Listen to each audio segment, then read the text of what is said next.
This is the MQ-9 Reaper, an uncrewed plane.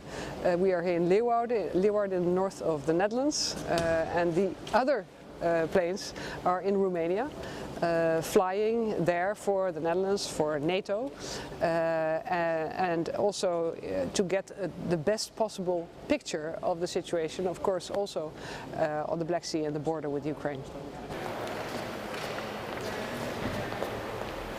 Well, I think it's very important to visit Ukraine regularly, and this was the fifth visit that I had to Ukraine. This time I went to Dnipro. Only 2 weeks ago, and a few days ago Dnipro was hit with several casualties, and of course this is extremely impactful. To see the Ukrainian people, I really admire the courage and the resilience of the Ukrainian people, of the Ukrainian military. When I was there, there was also the beginning of 4 or 5 days air strikes by the Russians, large scale, Kiev and other cities.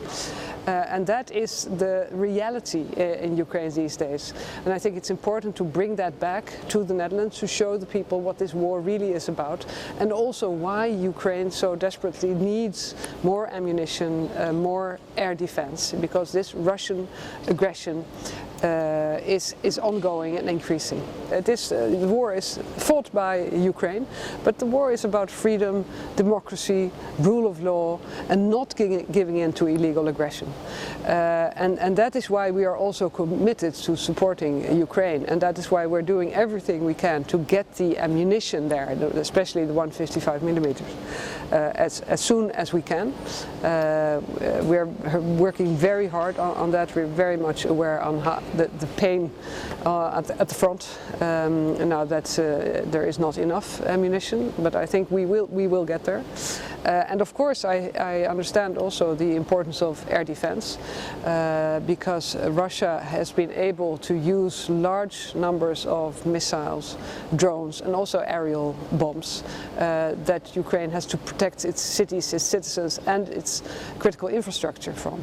We know that the Russian economy has been switched to a war economy, and I think we have been engaged very much with our industry to make sure that they increase their production, that we open new production lines, that we do joint procurements, large orders for Ukraine. And also, when I visited Ukraine, we discussed the possibilities of increasing production in Ukraine, which of course is the most efficient way to produce. So I think we have to try everything. We have to work on production in Ukraine, more production in Europe, United States, other countries, see if we can find more existing stocks that can be used. So working on from every possible angle. Yeah, so in total we are going to give 24 F-16s.